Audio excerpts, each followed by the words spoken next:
La primera edición es información básica sobre la Biblia.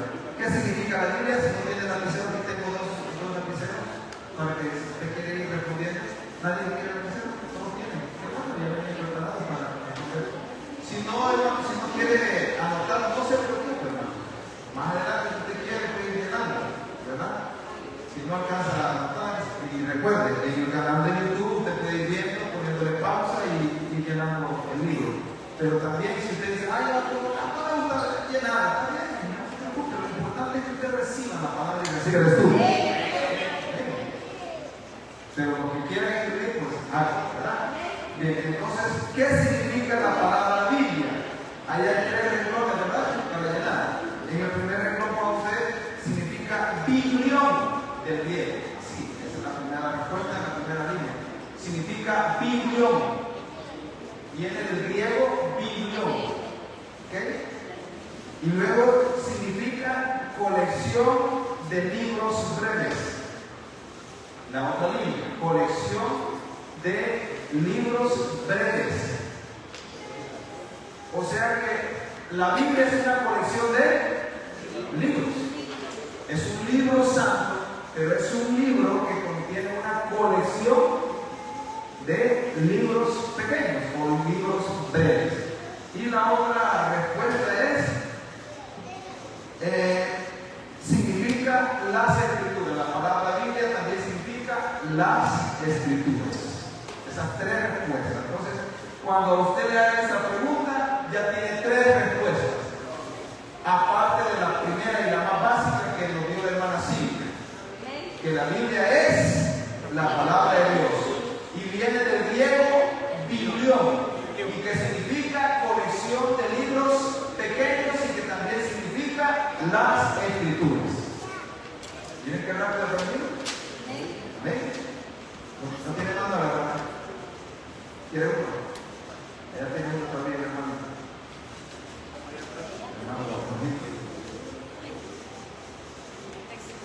Ahí está.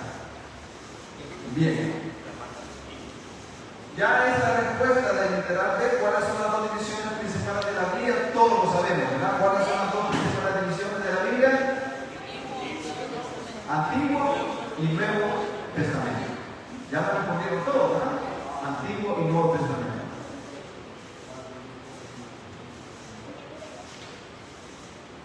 En estas partes, hermanos, en el Antiguo Testamento, recuerde usted que estaba obrando el Padre.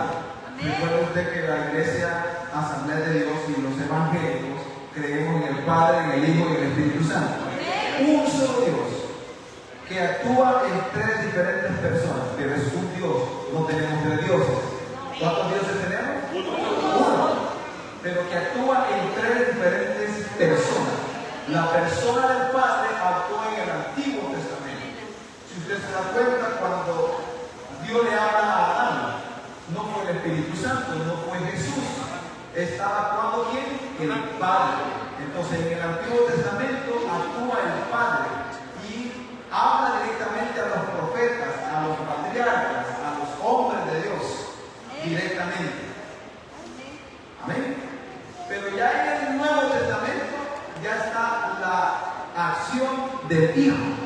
Y vemos nosotros en el Evangelio que Jesús en su ministerio, en 3 años y medio de su ministerio, predicó, sanó, y luego después de su ministerio fue llevado a la cruz, muerte de cruz, para darnos salvación a nosotros. Ahí está actuando el Hijo. Y ahora estamos en la actuación del Espíritu Santo, que es el periodo de la gracia. Amén. Pero ahí está, un solo Dios. Actuó como Padre en el Antiguo Testamento, como Hijo en el Nuevo Testamento, y hoy estamos en el periodo de la gracia, que es el Espíritu Santo el que está obrando en cada uno de nosotros. Amén. Una forma de agrupar los libros de la Biblia. Veamos el Antiguo Testamento cómo podemos agrupar. ¿Cuáles son los libros de la ley? A ver, los que vinieron a la escuela de cuando estaban chiquitos, ahí va, miren. A ver, ¿cómo decía la cancioncita? ¿Recuerdo que son cinco los libros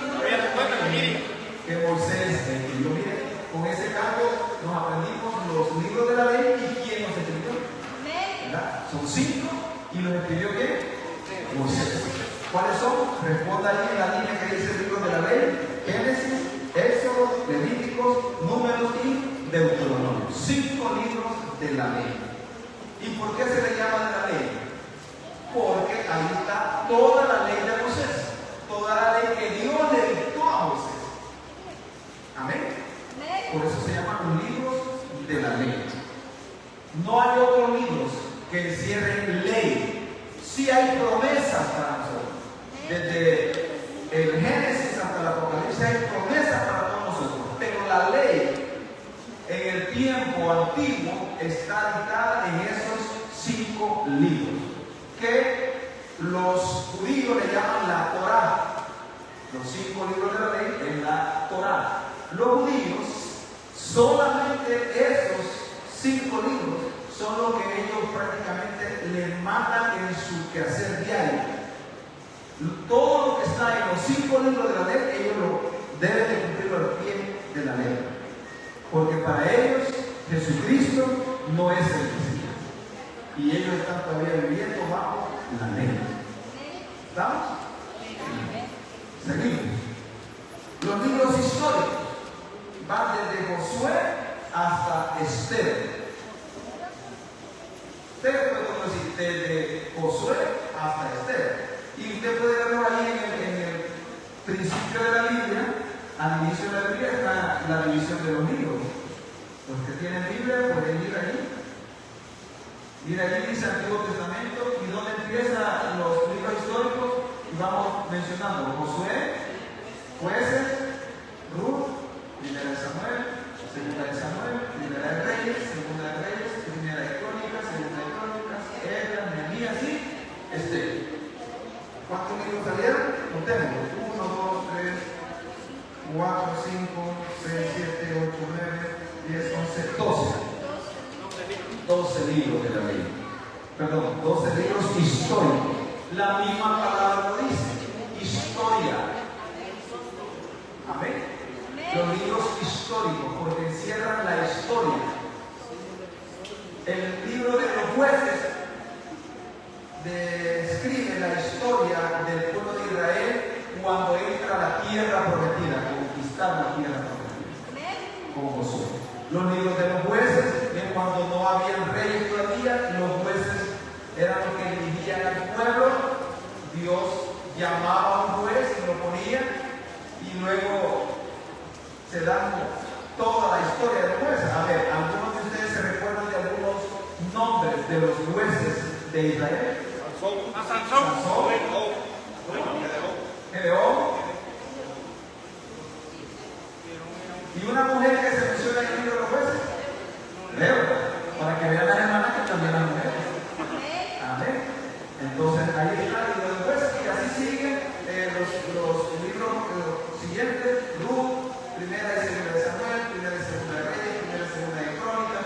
La Biblia, cuando habla de reyes, sabemos que está hablando de la historia de los reyes, tanto de los reyes del norte como los reyes del sur, porque recuérdense que Israel se dividió en 2 reinos, y los libros de los reyes hablan de la historia de los reyes, tanto de Israel como de Judá, que eran los pueblos que se dividió en Israel. Y luego está el libro de las crónicas, que son también historia de los reyes. Las crónicas son historia de los reyes. Y luego está la historia del pueblo de Israel cuando estaba en cautiverio. Estamos hablando del libro de Esther, de Esdras cuando ya salieron del cautiverio, de Nehemías, que también describe ya el retorno de Judá a Jerusalén. ¿Estamos? Amén. Seguimos. Los libros poéticos. ¿Por qué se le llaman poéticos? ¿Alguien sabe por qué se le llaman libros poéticos? Cantares, no. Sí, Cantares poéticos. Pero ¿por qué se le llama poético? ¿De dónde viene la palabra poético? De poesía. De poesía, bien. De poema. Esos 5 libros, hermano, usted puede ver los que están escritos en versos. Es decir, están como si fueran un poema, por eso se llaman poemas.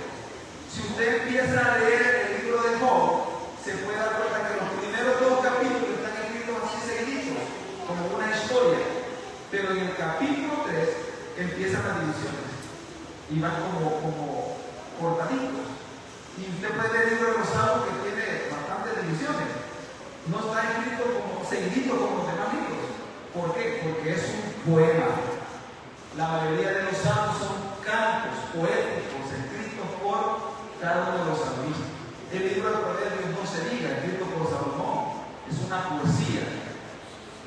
Cantar es mucho más poético todavía porque le tira un montón de poemas, tanto el esposo a la esposa como la esposa al esposo. Poético. Entonces, esos son los libros poéticos, incluyendo el último libro poético que es Cantar. Entonces, los 5 libros poéticos son Job, Salmos, Proverbios, Eclesiastés y Cantar. Son 5 libros poéticos. Detengamos una. ¿Cuántos libros de la ley son? 5. ¿Cuántos libros históricos? 12. ¿Cuántos libros poéticos? 5. Están bien. Gracias. Entonces ya vamos viendo las divisiones del Antiguo Testamento. Amén. Si tiene una pregunta, levante su mano y me la hace.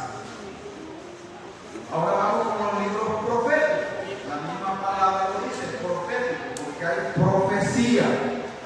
Y estos libros fueron escritos por profetas que describen todo el ministerio profético de cada uno de ellos, escribiendo su libro. Y hay 5 que son mayores, no porque eran más viejos, sino porque tienen más contenido bíblico. ¿Sí me doy a entender? Amén. O sea, tienen más letras, ¿no? Por eso se le llaman profetas mayores. Y los que tienen poquitas letras o poquitos capítulos se le llaman profetas menores. Entonces tenemos 5 libros proféticos que se llaman profetas mayores. ¿Pueden escribirlo? Ahí lo tienen. Los 5 libros: Isaías, Jeremías, Lamentaciones, Ezequiel y Daniel. Cada uno de ellos escrito por el nombre del libro. Solo Lamentaciones, que es un libro escrito por el profeta Jeremías. Isaías, ¿quién lo escribió? Jeremías, ¿quién lo escribió? Ezequiel. ¿Y Daniel? Lamentaciones lo escribió Jeremías. El único libro profético mayor o profeta mayor escrito por Jeremías, que escribió 2 libros. Y ahora vienen los profetas menores, que son 12. Miren que está bien fácil porque van de 5 a 12, 5 a 12. ¿Cuántos libros de la ley son? 5. ¿Cuántos libros históricos? 12. ¿Cuántos libros poéticos? 5. ¿Cuántos profetas mayores? 5. ¿Y cuántos profetas menores? 12. No hay donde perderse. Solo 5 o 12. ¿Verdad? 5 o 12. Así que ahí vemos los profetas menores: Osea, Joel, Amós, Abdías, Jonás, Miqueas, Nahum, Sofonías, Ageo, Zacarías y Malaquías. Ahora, ¿se puede? Tiene falso ahí hay que comprar otro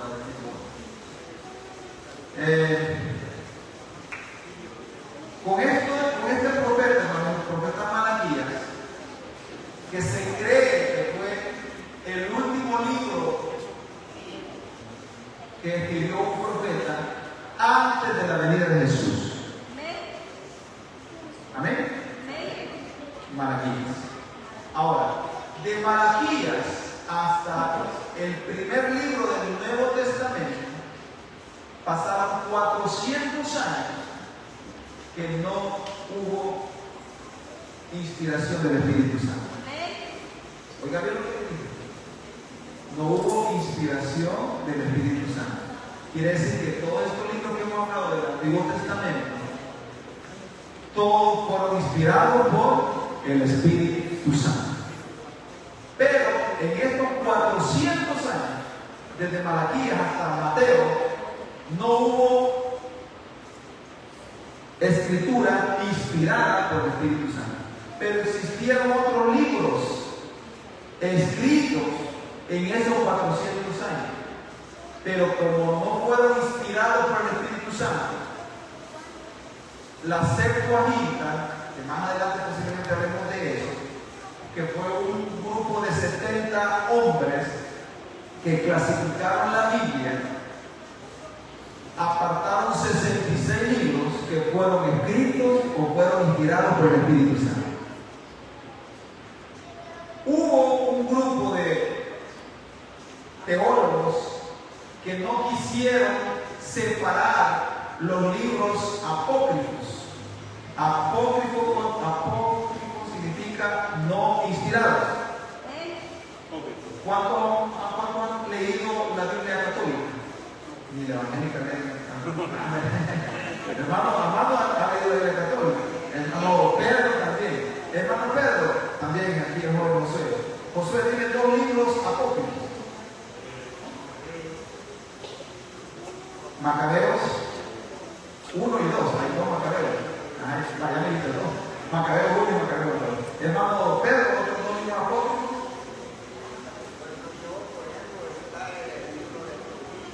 Tobías. Ajá. Dejemos aquí al hermano.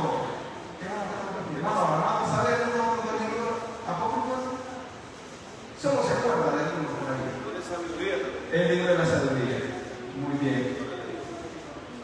Estos libros aparecen en la Biblia católica y algunos evangélicos que salen de la Iglesia católica, vienen a Cristo y nacen de nuevo, hacen esa pregunta: ¿por qué la Biblia evangélica solo tiene 66 libros y la Biblia católica tiene más de 70? Es porque estos libros, que no son malos, oiga bien, no son malos esos libros. Si usted quiere conocer la historia de los macabeos, léala, interesante historia. Pero como no son inspirados por el Espíritu Santo, aquellos teólogos de la Septuaginta, 170 años después de Jesucristo, los separaron. Y dijeron, estos son inspirados y estos solamente son como histórica, como para conocimiento, para saber algo. Los macabeos describen una revolución del pueblo judío que se quiso levantar en contra del reino romano, del imperio romano. Pero no lo lograron porque no era algo que Dios quería, porque tenía que venir el Mesías. Entonces recuerden esto: Malaquías, el último libro del Antiguo Testamento, y de ahí hasta Jesucristo pasaron 400 años de silencio. No hubo inspiración del Espíritu Santo. Hubieron escritos, pero no fueron inspirados por el Espíritu Santo. ¿Vamos bien? Bien. El Nuevo Testamento. Pasamos a la segunda división de la Biblia. Aquí ya van cuántos años pasados, 400 años, para que apareciera un nuevo libro inspirado por el Espíritu Santo. Y los primeros 4 son los evangelios. Eso sí lo podemos, ¿verdad? Mateo, Marcos, Lucas y Juan. ¿Amén? Hay 3 de ellos que se les llaman sinópticos, y son Mateo, Marcos y Lucas. Juan no es sinóptico. ¿Qué significa sinóptico? Que relatan la historia de Jesucristo, los 3 muy parecidos.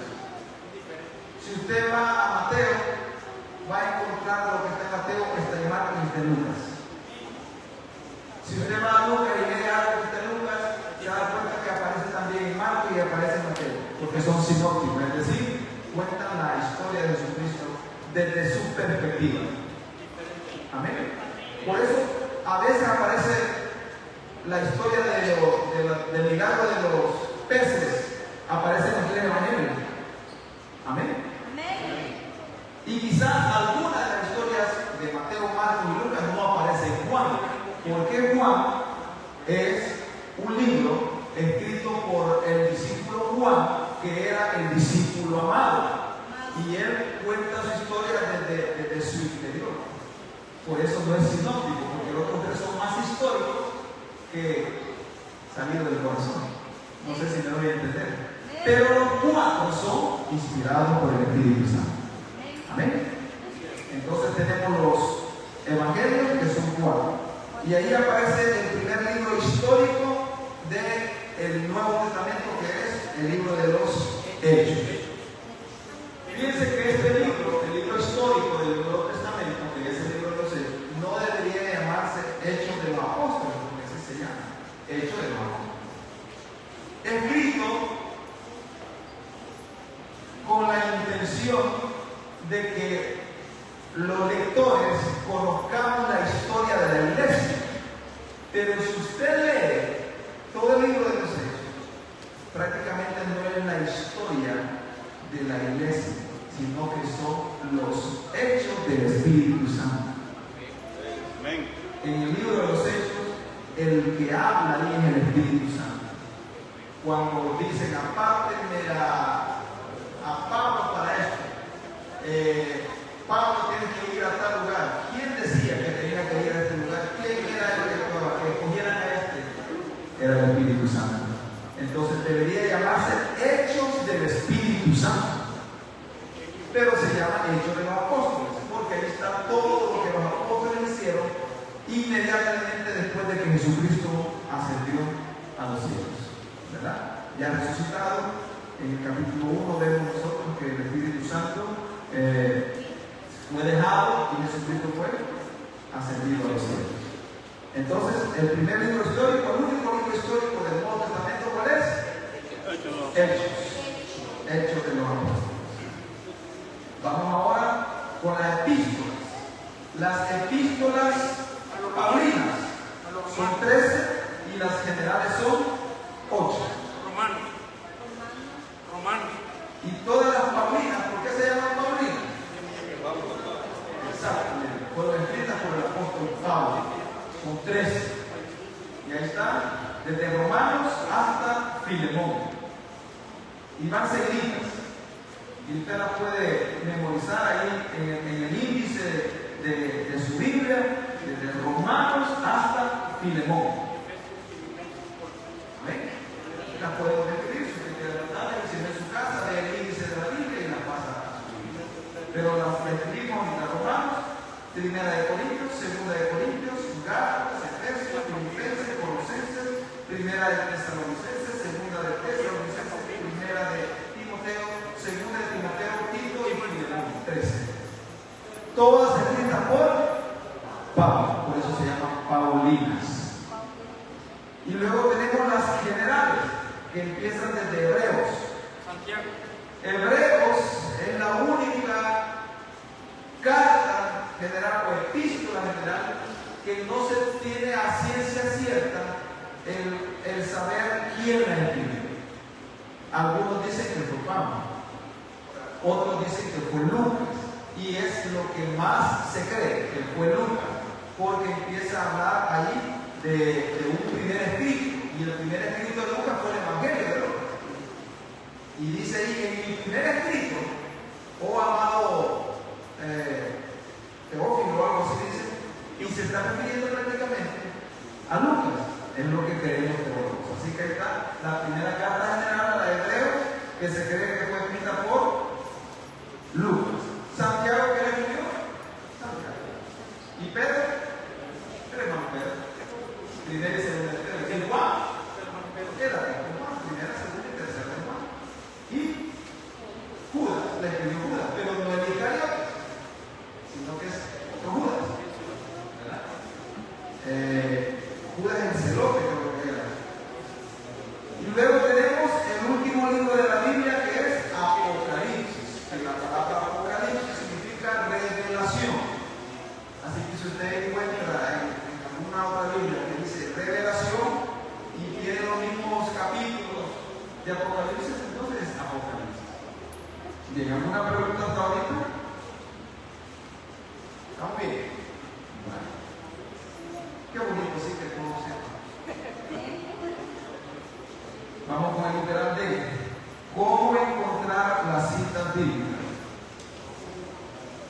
Primero, se tiene que buscar el nombre del libro. Amén. Y debemos de saber en qué parte de las dos divisiones está. A ver, así a largo preguntar. ¿Dónde está? ¿En qué parte está? ¿En el nuevo? Solo diga, nuevo, antiguo, nuevo, antiguo. Solo esa es la respuesta clara. Y yo voy a dar el nombre del libro y usted me dice, nuevo. O me dice, no, antiguo. Estamos. Nadie levanta la mano, no lo diga. Vamos a ver. Mateo. Nuevo. Vamos a ver. Vamos a ver. Génesis. Antiguo.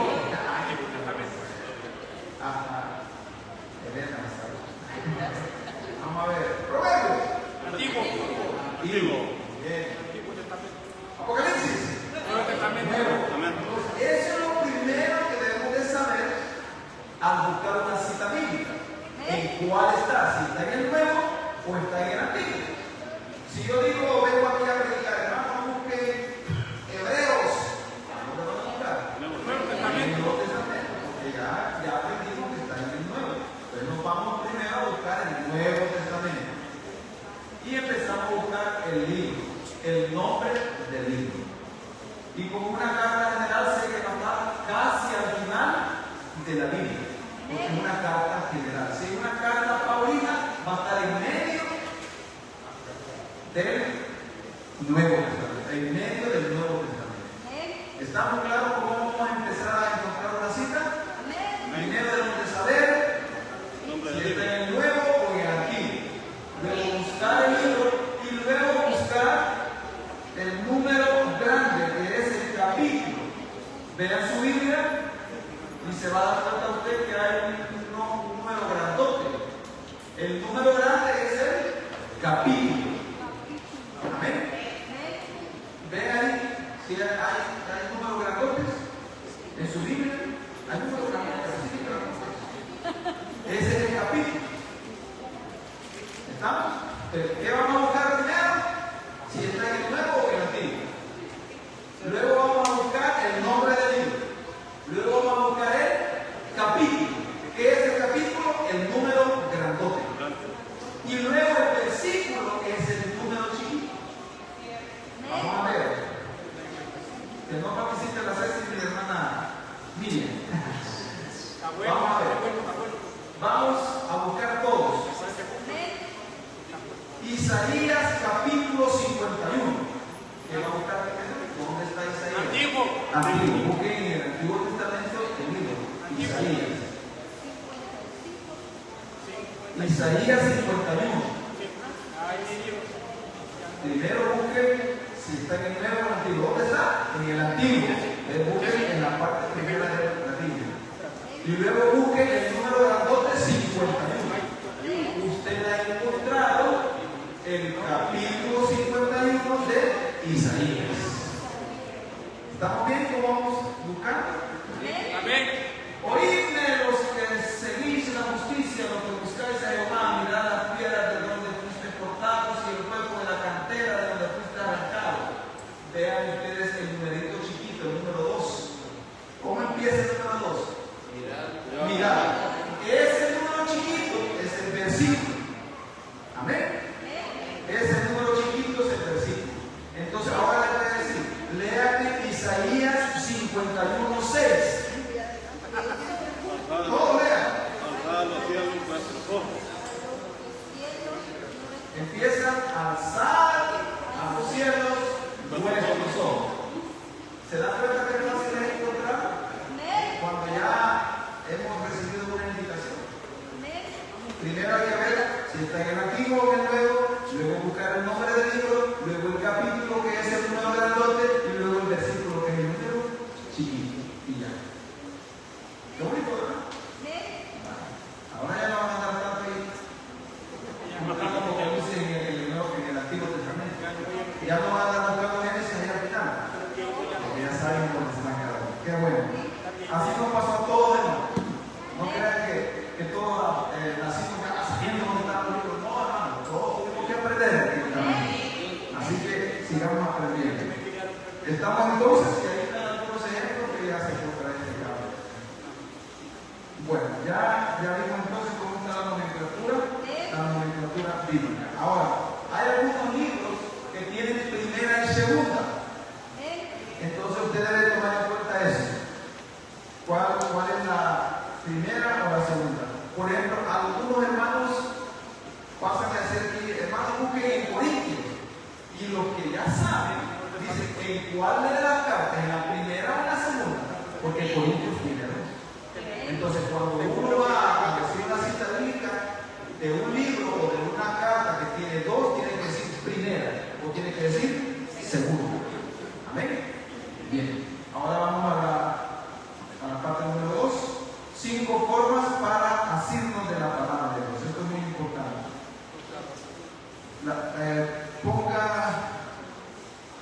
de una sola vez la A, la B, cuando no. La A primero no hay que oírla. ¿Verdad que dice? ¿Alguien que me busque ahí Romanos 10:17? Otro que busque Apocalipsis 1:3 y otro que lea Juan 5:39. ¿Quién tiene Romanos 10:17 puede leerlo? Ese lo dio primero. Romanos 10:17. Ese lo dio primero. Así fue la fe por oír por la palabra de Dios. La fe viene, ¿por qué dice? Por el oír. Entonces, lo primero, hermano, para que la Biblia sea nuestra, eso es lo que quiere decir asirnos. Para asirnos de la palabra de Dios, o hacernos de la palabra de Dios, primero hay que oírla. ¿Y cómo puedo oírla?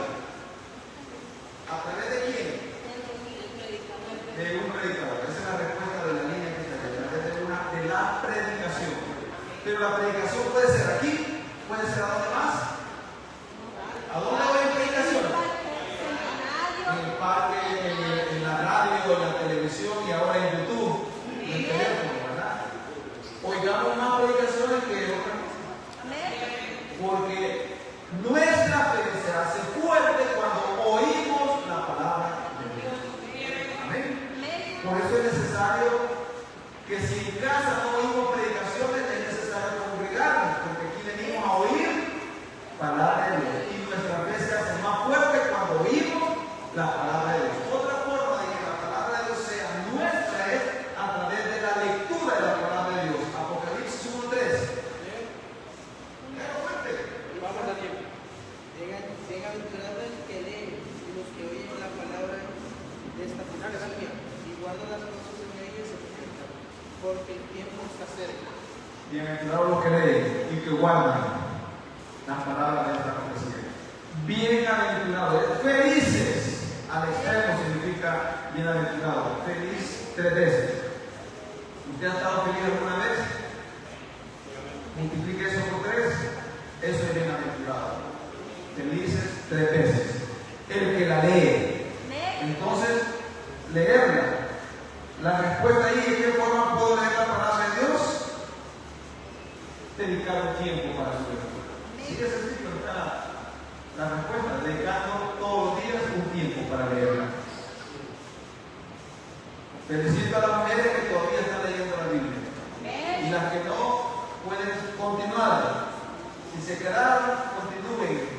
Y las que no están en el chat de las mujeres, piden a la hermana Edita, a la pastora, o no sé quiénes son los administradores de ese chat, que las metan en ese chat para que ahí ustedes puedan ir leyendo la palabra de Dios. Entonces, ya van 2 formas: oírla y leerla. ¿Por qué está en oírla? Porque muchos no saben leerla. Amén. Entonces, óigala. Si usted puede leer, aproveche esa oportunidad. Que puede leer, léala. Y algo ya va a llegar a 2 formas. Y la otra es estudiarla. Juan 5:39, ¿qué no tiene?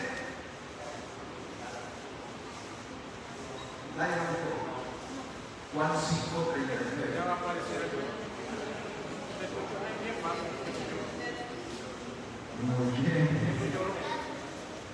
Escudriñad las Escrituras, porque a vosotros os parece que en ellas encontráis la vida eterna. Amén.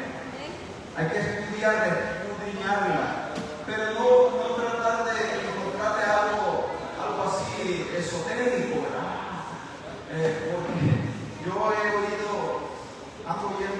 generalmente en la radio Progreso, y sale ahí alguien, mire, y usted qué dice de Juan, que dice, que la palabra de Dios dice de tal manera, ¿qué significa la palabra de tal manera? Que tiene que sacar algo más allá, algo profundo. No, la palabra de Dios se explica fácilmente. Cada vez que nosotros vayamos a oír, vayamos a leer y vayamos a estudiar la palabra de Dios, debemos de dejar que el Espíritu Santo nos guíe. Porque si nosotros leemos así a lo natural o a lo humano, no vamos a recibir nada. Pero si dejamos que el Espíritu Santo nos hable a través de la palabra de Dios, entonces un versículo puede hacer grandes obras en su vida. Entonces llaman 3 formas de hacerlo de la palabra de Dios, de decirnos de la palabra de Dios: oírla, leerla y estudiarla. Y viene la 4ª forma: memorizarla. Salmo 119, 11.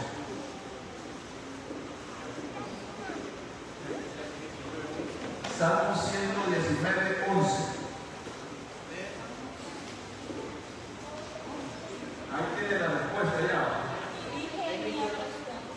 Repasando aquellos versículos. En mi corazón es guardado. La palabra guardar es decir, los retengo aquí en mi mente, los retengo en mi corazón. Y la forma de retenerlo es memorizando la palabra de Dios. Antes, ¿se acuerdan las hermanas adultas que desde pequeñas eran parte de la juventud? Había concursos de memorizarse textos de la Biblia. ¿Cuántos textos te aprendiste en algún concurso? Estaba chiquita. Pero eran bastantes. Estaba chiquita. ¿Ganaste algún concurso? Hermana Ceci ganó algún concurso. Y eso que está joven. ¿Verdad? O sea, todavía hay concursos. Hoy ya casi no se hacen concursos ahí de memorizar textos de la Biblia. ¿Verdad? Pero es muy importante memorizar. Vamos a ver. ¿Quién me puede decir 5 textos de memoria? Que no sea la mía ni sea la tuya.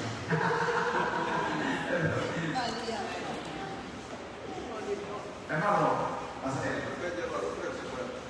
Sí. Bienaventurado el varón que soporta la aflicción, cuando haya superado la prueba, recibirá la corona de vida que Dios prometerá en el templo. Y algo que le ha hecho el templo. Venga. Lleva uno. Porque de esta manera ha venido otra luz. Falta 4 más. Para que en él crea no se pierda, mas tenga vida eterna. Porque no envió Dios a su Hijo al mundo a condenar al mundo, sino que el mundo fue santo por eso. Ahí va 4 ya. 4. Falta uno. 5:33. Eso yo. Este es el más fácil. Ese Este es el más fácil. es el más fácil de todo. Eso. Bien, hermano. Y miren, hermano, que cuando nosotros memorizamos la palabra de Dios, siempre hay un texto que se nos viene a nuestro corazón y a nuestra mente cuando estamos en alguna dificultad. Por eso es necesario memorizarla. No solamente oírla, no solamente leerla, no solamente estudiarla, sino que memorizarla y tenerla ahí en el corazón. Porque el mismo Espíritu Santo nos hace recordar lo que hemos memorizado en momentos de necesidad. Amén. Seguimos. La 5ª, meditar.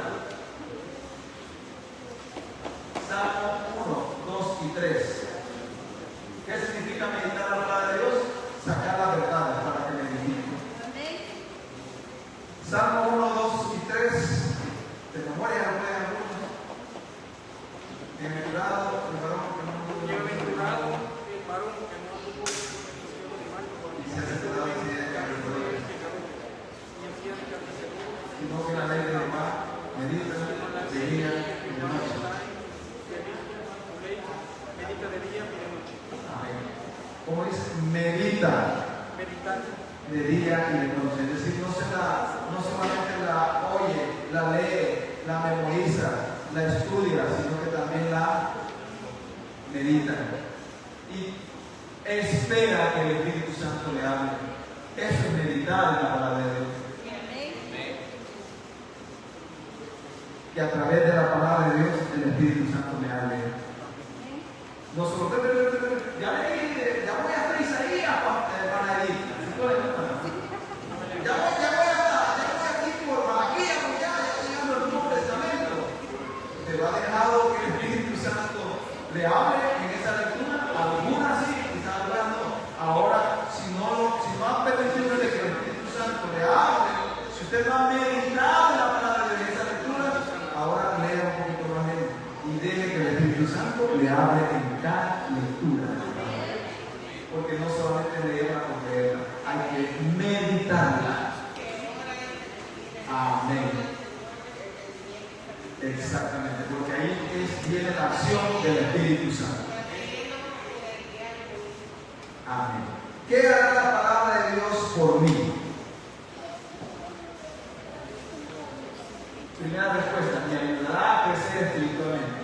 Óigame bien, si usted no lee la Biblia, usted no tiene fundamentos suficientes para defenderse ante las filosofías huecas y a todas las herejías que hoy existen en este mundo. Cualquiera lo va a engañar si usted no hace estas 5 cosas. Amén. Si no hace estas 5 cosas, si no la oye, si no la lee, si no la estudia, si no la memoriza, si no medita la palabra de Dios, usted será un creyente fácil de ganárselo por otro incircunciso, por otro diablo, porque todo eso son diablos. Por eso hay que leer, oír, meditar, estudiar, memorizar la palabra de Dios. Amén. Póngase una meta a usted de memorizarse por lo menos, unos 2 textos al mes. Memorícese unos 2 textos al mes. Por lo menos, debería ser uno diario. Pero vamos a empezar por poquito. Vaya aprendiendo unos 2 o 3 al mes. Y después le van a dar ganas de aprender sobre uno diario. Y después le van a dar ganas de aprender un capítulo diario. Porque hay hermanos que se pueden capítulos enteros, ¿verdad? Vamos a ver. Y edifican. Así que memoricemos la palabra de Dios. Y eso nos va a hacer crecer espiritualmente. También dice que nos va a ayudar a ser sinceros con nosotros mismos. Usted puede ir llenando ahí la respuesta. Dice, me ayudará a ser sinceros conmigo mismo. Es decir, yo voy a poder calificarme yo mismo. Al leer, al estudiar, al oír, al memorizar, al meditar la palabra, yo voy a poder calificarme. No puede ser tomado. Esto no está bien, porque estoy leyendo la palabra de Dios. Por eso, hermano, yo casi siempre, todo el tiempo yo les seguiré diciendo, leamos la palabra de Dios. Oremos. Cada vez que yo voy a conocer a alguien, díganme si no es cierto, que yo digo, oremos, leamos la Biblia, porque esa es la fuerza del cristiano. Amén. Y eso es lo que nos va a dar paz, la oración, la lectura de la palabra de Dios. Literal ser. Bueno, llenemos eso. ¿Qué significa cada expresión? Dice, por su poder directo y eficacia es viva y eficaz. Espada de 2 filos significa que corta para ambos lados. Eso significa espada de 2 filos. Cuando leemos en Hebreos 4:12 que la palabra de Dios es viva y eficaz y más cortante que una espada de 2 filos.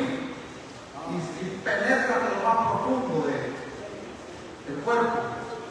¿Verdad? Eso significa que corta para ambos lados, más cortante que penetra profundamente, discierne, es decir, podemos comprender si las intenciones van de acuerdo a su voluntad. Es decir, que la palabra de Dios nos hace entender si nosotros estamos viviendo conforme a la voluntad de Dios.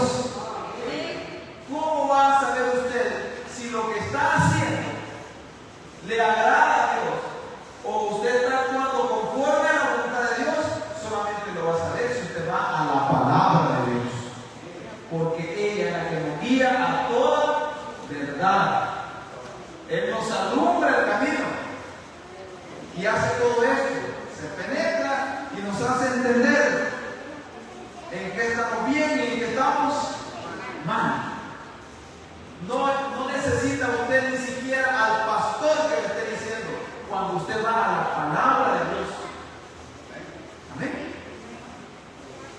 Dios es bueno.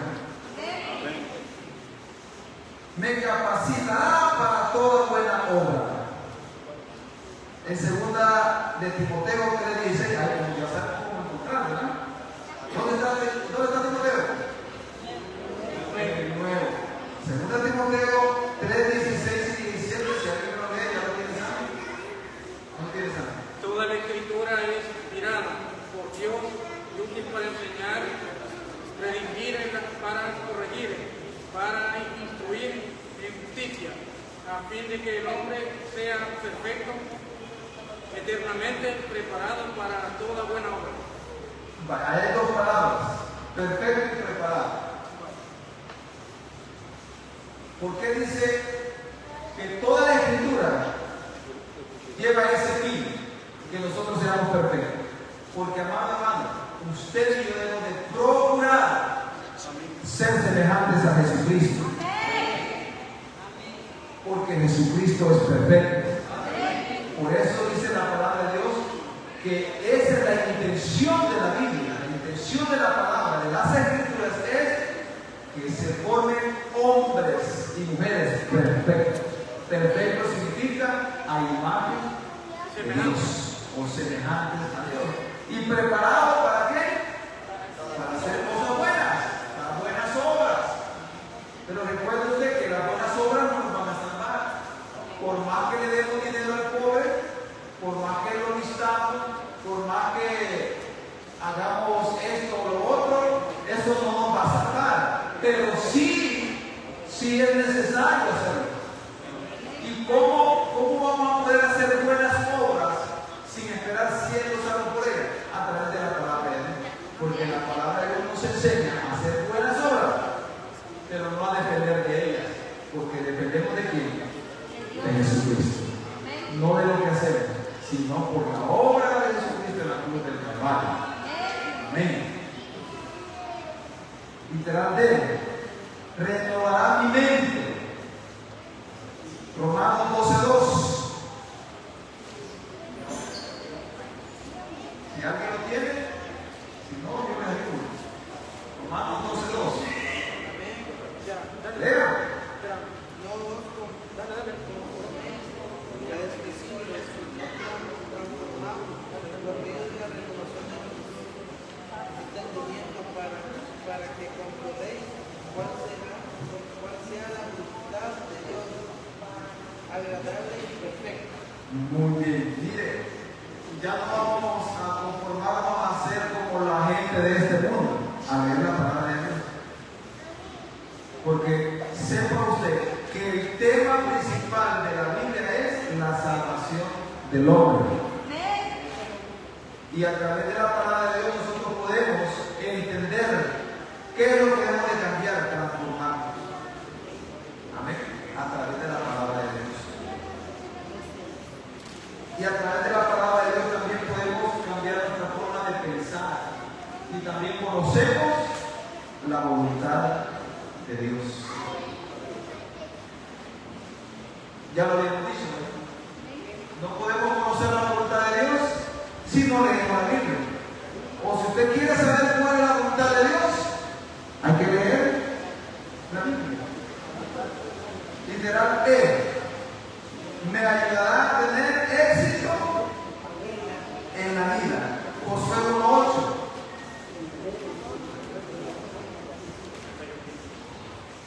Josué 1:8 habla de esforzarse y ser valiente. Nunca se apartará de tu boca este libro de la ley, sino que de día y de noche meditarás en él, para que guardes y hagas conforme a todo lo que viene este juicio, porque entonces harás prosperar tu camino y todo te saldrá bien. Aquí hay tres cosas. Me ayudará a tener éxito en la vida. ¿Cuál es el concepto del éxito humanamente hablando?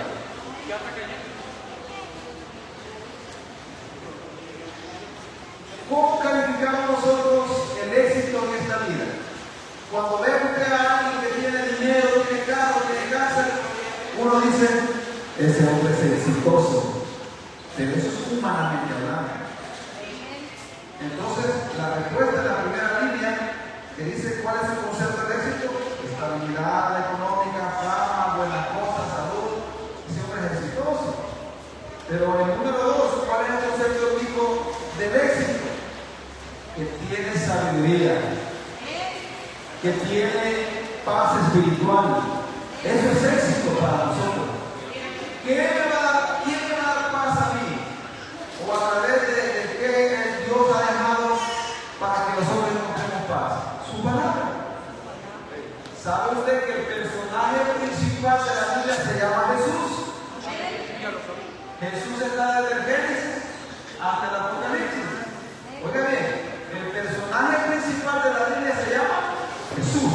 El tema principal de la Biblia es la salvación del hombre a través del personaje principal de la Biblia, que es Jesús mismo. Y Jesús está desde el Génesis hasta el Apocalipsis. Entonces, encontramos estabilidad espiritual y esto es éxito para nosotros. Encontramos paz, encontramos felicidad y eso es éxito para nosotros.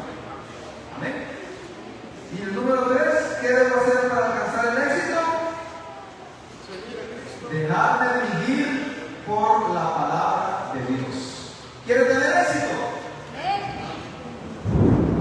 Déjese guiar por la palabra de Dios. Amén. Señor, ¿con quién me voy a casar? Lea la palabra de Dios y va a ver con quién debe casarse. No contigo desigual. Amén. No, pero ese muchacho no va a la iglesia porque tiene visto, cuidado, la palabra de Dios te está diciendo cuál es la voluntad del Señor. Amén. Sigamos. La palabra de Dios también me protege del error. Efesios 6:17 dice así: y tomad el hierro de la salvación y la espada del Espíritu, que es la palabra de Dios. La palabra de la respuesta ahí es: ¿cómo se compara la forma en que un soldado utiliza una espada con la manera en que un cristiano usa la palabra de Dios? La respuesta es: la palabra de Dios es igual que la espada en un soldado.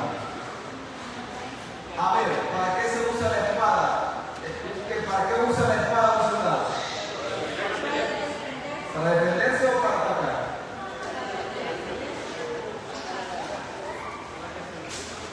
Veamos la armadura. La armadura en aquel tiempo tenía, escudo, tenía espada, tenía un yelmo, un casco, tenía una coraza, tenía sandalias que les servían para caminar bien, pero caminaban bastante. Amén. Ahora, la palabra de Dios dice que es como una espada, y la espada la ocupamos para atacar, y también la ocupamos para defendernos. Porque cuando viene una espada, pero nosotros tenemos el escudo, pero también podemos poner la espada para proteger la espada. Así que la espada, que es la Biblia, puede ser usada para atacar o para defendernos. ¿Quién? Para que tengo cocina incorporada. Y de último, me ayudará a influir en otros. En el Deuteronomio capítulo 6 habla que nosotros debemos de enseñar esta palabra a nuestros hijos. Así dice, y que la enseñemos cuando ellos se les vayan a acostar, cuando se vayan a levantar, cuando anden en la calle, que debemos de enseñarla a nuestros hijos. Los felicito a ustedes que tienen a sus hijos en la iglesia. Los felicito porque nos involucran en las cosas de la iglesia, y casi ustedes, los observadores, porque están aprendiendo palabra de Dios.